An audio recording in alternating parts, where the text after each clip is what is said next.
Field note 8675309. Mortar. Subject reflects on energy sources and community.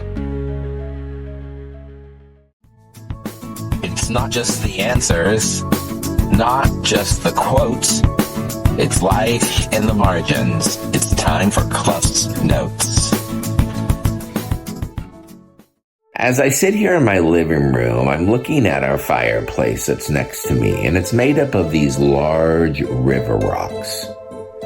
They're imperfect, they're irregular, and they're mortared onto the fireplace.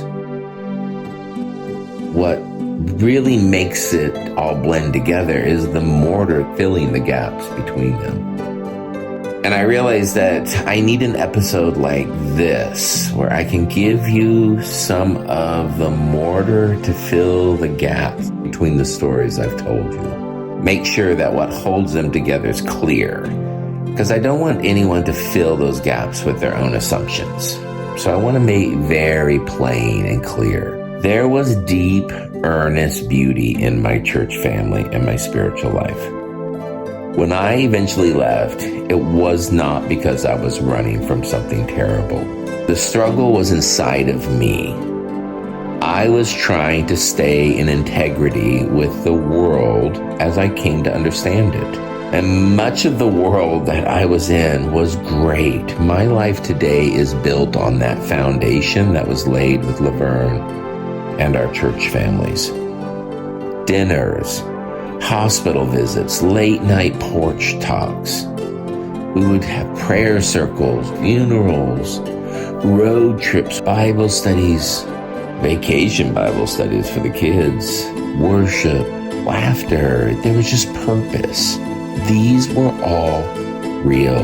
And it was in that stability that I found three things that I still seek today: community, creativity, and reflection. It wasn't just church attendance. We needed community. Laverne and I had both moved to Florida from out west. We had no family here. Our church became our family. And for Laverne, it still is. When the girls were little, we traded babysitting, we helped each other move, we threw showers, we traveled together.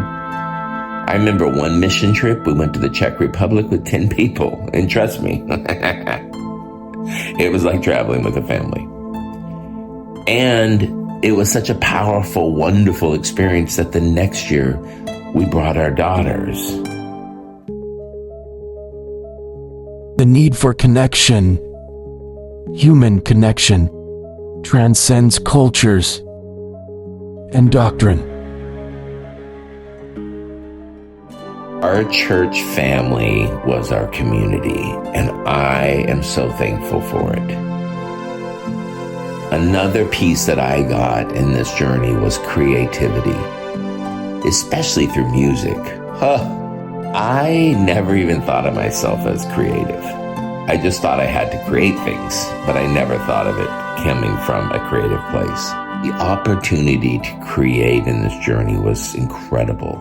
With music, I remember when I first was around instrumental music, because remember, we grew up and we didn't have any instruments. It wasn't allowed. And I was so excited, and I'm trying to now, they asked me if I would lead worship, and I was trying to add some different kind of more praise kind of songs.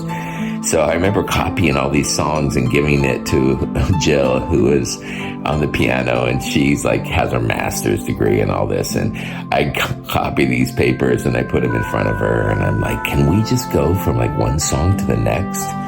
And she looked at me and she goes, you do realize that these are in different keys, don't you?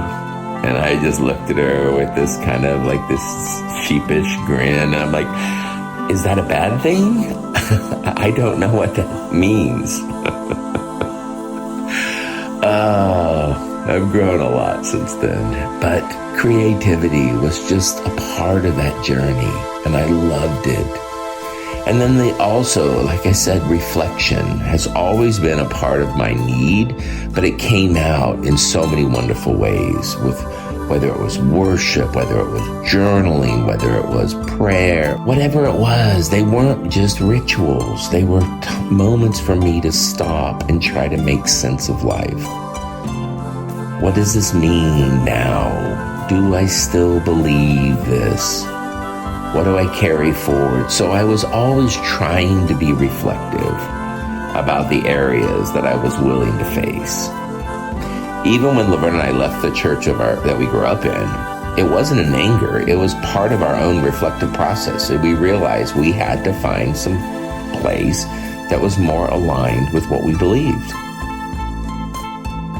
What I used to call worship is what I now think I will simply refer to as reflection.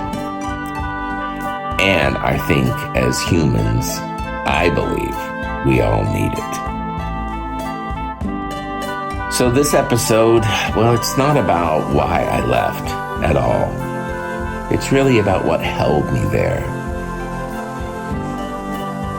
It's what fueled me, what reminded me to keep trying when things got dark. It's about the before, it's the good, it's the places I still hold and love dearly. When I lost those, it was a long while before I was able to truly say I found community, reflection, and creativity again. But it's there. So that's my nudge for you. It doesn't have to be in a church, but where are you finding community, creativity, and reflection? Where in your world does it show up? Because these are not luxuries. These are essentials to our humanity. So don't give up on them.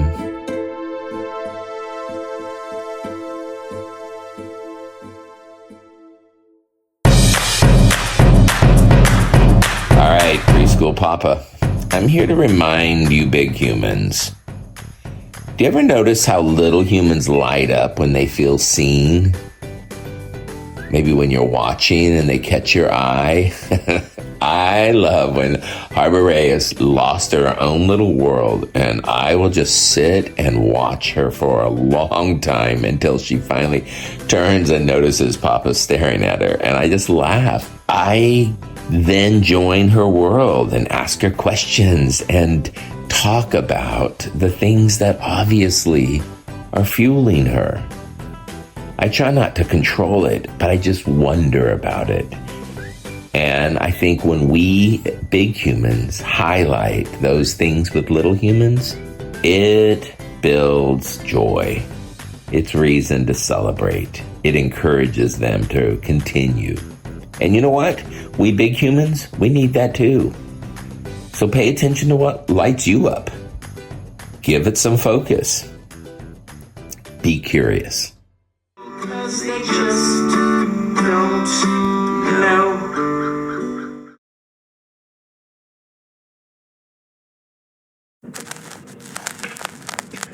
Another reel for the shelf.